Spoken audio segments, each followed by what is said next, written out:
Focus, have dreams.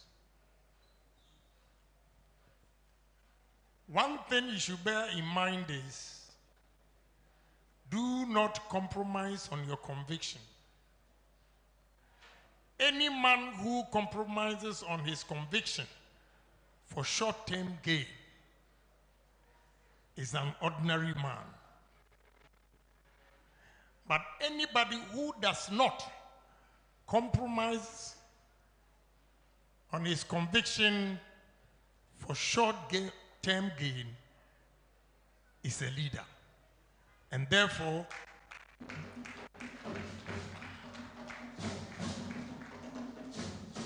no matter the hardships, no matter what you are going through, don't compromise on your conviction. People will come in and entice you, do this for me, and you get this. Reflect soberly on what he's saying and the gift implication. And say no to yourself that this will not help me and will not help my country, and therefore I'm not going to do it. If you do that, you'll be a leader one day. But if you are short-lived and you are always attracted by gifts, the gifts comes with enticement. Gifts comes with demands. Gifts will change your conviction. So be careful what you do. How do we build capacity? We are here today, Technical University. You cannot beat the course that you are studying. It is only Ghana and Africa that we don't appreciate the technical universities. But technical universities with the engineers and technicians are the backbone of any economy. So I want to encourage you, whatever you are studying, electrical engineering, mechanical, civil, carpentry, mason, plumbing, you are the money makers. You make more money. I'm a businessman. I employ a lot of people. And the sad part is, when you come to my office, I have over 2,000 applications. And out of the 2,000, you get about 1,500 humanities, degrees, social science, economics, accounting, some supply chain. When you are looking for technicians, HND, mechanical engineers, you don't get it. Electrical engineers, you can't find it. Civil, you can't find it. Oil and gas. But that's where the money is. Because a mechanic can charge 30,000, 40,000 for servicing a car. A graduate with master's degree in Ghana here makes about 8,000, between 8,000 and 10,000. So who makes more money? The two. The 30,000 is his labor. Because the mechanic, when you find faults in your car, will ask you to go and buy the parts. So fixing the car alone cost you 30,000. And this 30,000 will be a graduate with master's degree, 3 months salary. Yes. But we don't seem to recognize the importance of the technical schools or universities.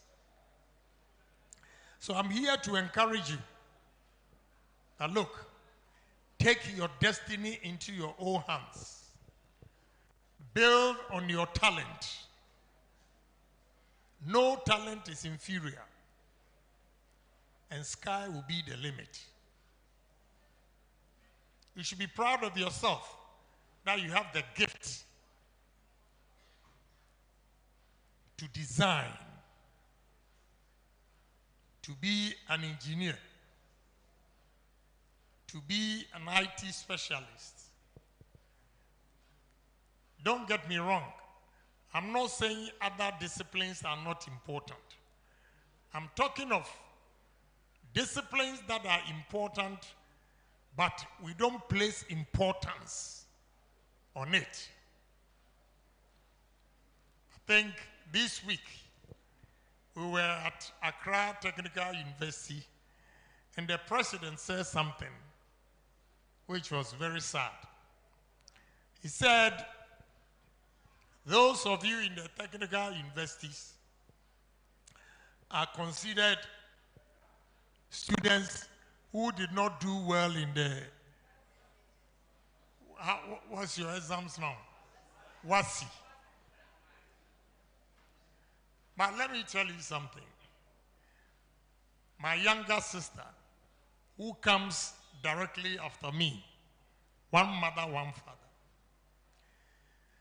When you tell her, Betty, let's go to school, she will fall sick for about 1 week. Yes. She dropped out of school, elementary Form 3.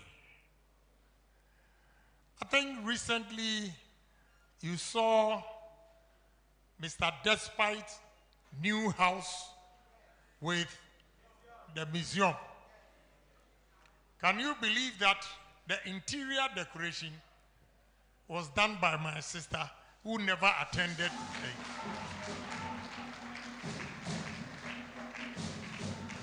the lightnings, all what you see there is my sister who did it. But when we were going to school and cramming, doing this and that, Osro book, Papa.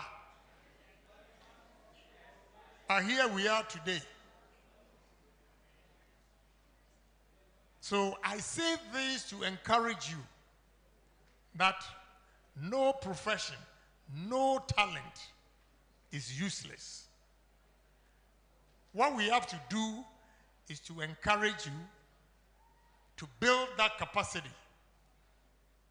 that will be relevant to the current development or technology going on all over the world. So have hope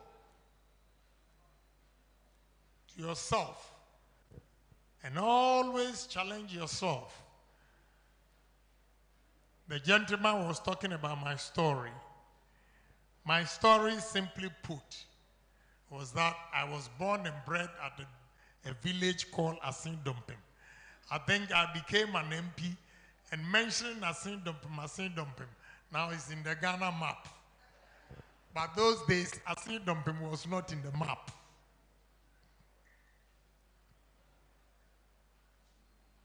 From Asindompim, I went to Adisade College. Adisade College, I went to Winneba Secondary School, 6th form. From there, I went to Germany. In Germany, I was washing plates till I went to America.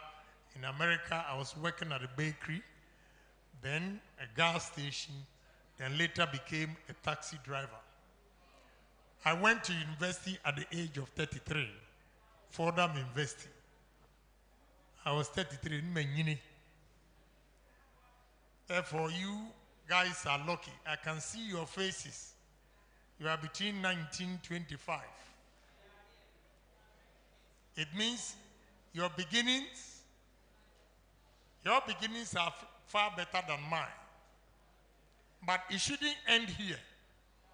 If you make a mistake and think that you've been to university and therefore it's a license to success, I'm afraid it is not true.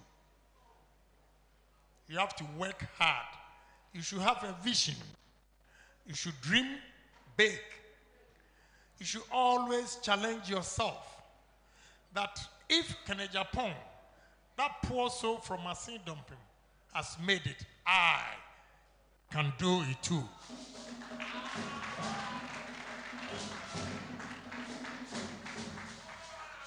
The moment you begin to challenge yourself and say that what Kennedy Agyapong has done, I can do better than that, then you begin to ask questions. How did he do it? How did he do it? I give you strategies or qualities to become a leader and next patriots. Anybody who wants to make a difference in society, first should have a vision. When you have vision, you can think through and foresee what will happen tomorrow and decide to plan from today. You are called a visionary. And as time goes on, when you implement your vision, you become or seen as a visionary leader. It is very, very important. When you are dreaming, people, when you begin to share your experience with friends, some people are myopic thinkers. And therefore, when you tell them your story or your vision, they make comments to discourage you. But you know what you want in life. You have an opportunity to meet Kennedy Agyapong, who is sharing his personal experience with you. You keep this, write things down, and use what you've written as a guide to you. You take it in a chronological order and make sure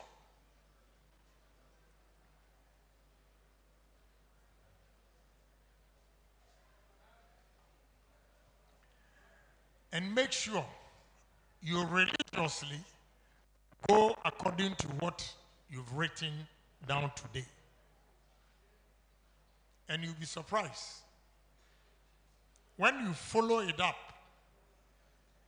you see that even when you are talking to friends, your thoughts will be different. Whilst you are on campus here, we all don't come from different homes. Some from rich homes, some from poor homes. And we sometimes keep up with the Joneses.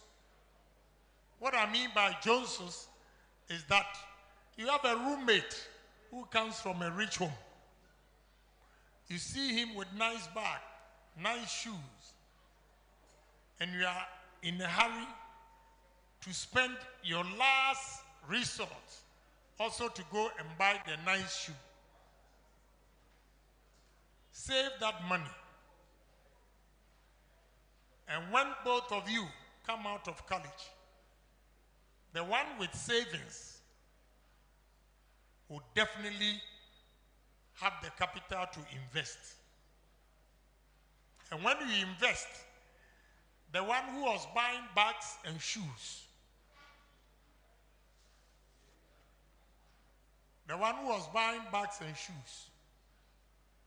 will not have the needed capital to establish any business.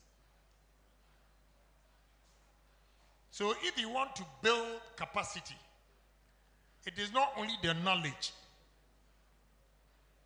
the stories you hear from people, your personal encounter with people, the experience you get out of the people you meet.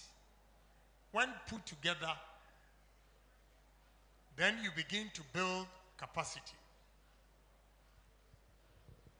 And by so doing, you will be a different person among your peers. So it is important that when we come to school, whatever we hear, we take it seriously. But it is not only the book that will determine your success in life. It is how you perceive life, what you want to become in life, in future, that will determine your success. You might come out of college, but you will not get any job because Honorable Speaker said about 109,000 people come out of college every year and only 10% get jobs. What happens to the 90%? So if you happen to be among the 90%, what will you do? That is the question. So young men and women gathered here, all I will say to you is, it's not rocket science. It's not magic. But it is individual determination that will build the capacity